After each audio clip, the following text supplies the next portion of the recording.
Menelaah unsur kebahasaan dalam teks berita.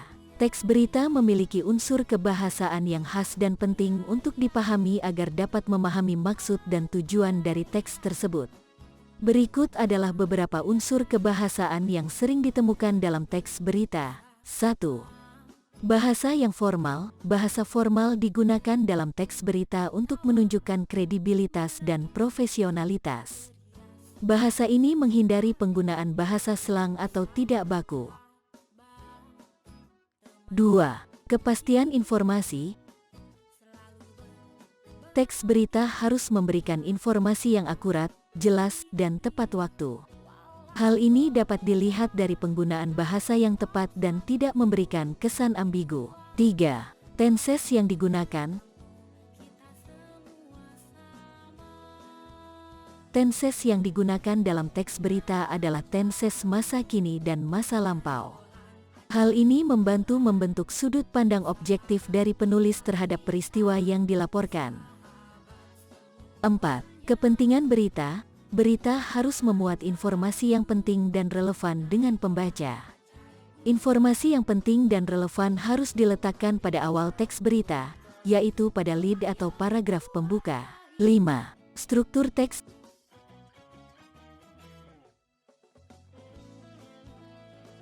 Struktur teks berita harus jelas dan teratur, dimulai dari paragraf pembuka, badan berita, dan ditutup dengan paragraf penutup. Setiap paragraf harus berisi satu ide atau gagasan utama. 6. Kepakaran dan istilah khusus. Kepakaran dan istilah khusus digunakan dalam teks berita untuk memperjelas atau memberikan detail pada peristiwa yang dilaporkan. Istilah khusus ini dapat merujuk pada kata atau frasa yang berkaitan dengan topik tertentu. 7. Kutipan dapat digunakan untuk memberikan pandangan dari sudut pandang lain, seperti pernyataan dari sumber terpercaya atau ahli yang relevan dengan topik yang dibahas. 8. Judul. Judul harus singkat dan padat, memberikan informasi tentang topik atau peristiwa yang dilaporkan dalam teks berita. 9. Gaya bahasa.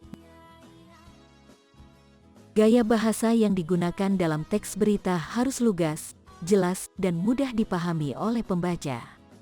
Bahasa yang terlalu kaku atau formal dapat membuat pembaca sulit memahami informasi yang disajikan. 10. Sinonim. Sinonim digunakan dalam teks berita untuk menghindari pengulangan kata yang berlebihan. Hal ini dapat membuat teks berita lebih variatif dan menarik untuk dibaca.